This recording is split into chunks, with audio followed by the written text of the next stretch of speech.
Xətai rayonu Opeda qəsəbəsi.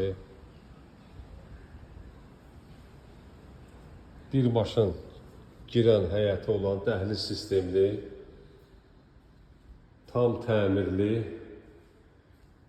3 otaqlı, qoşa daşdan tikilmiş ev çıxıb satışa. Tam təmirlidir.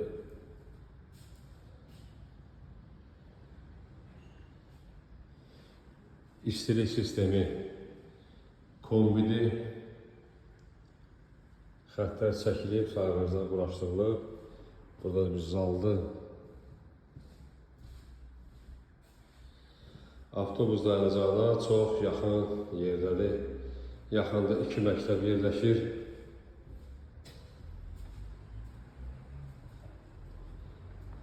Kürsüsü də gördüyünüz kimi 1 metrə 20 santimdən çox kürsüsü var. Dəhliz sistemli, gözəl təmirli evdir, hazır vəziyyətdə. Alan köçə bilər. Aksesuarlar, hamamın aksesuarları qoşulandan sonra bir günün içində köçə bilər.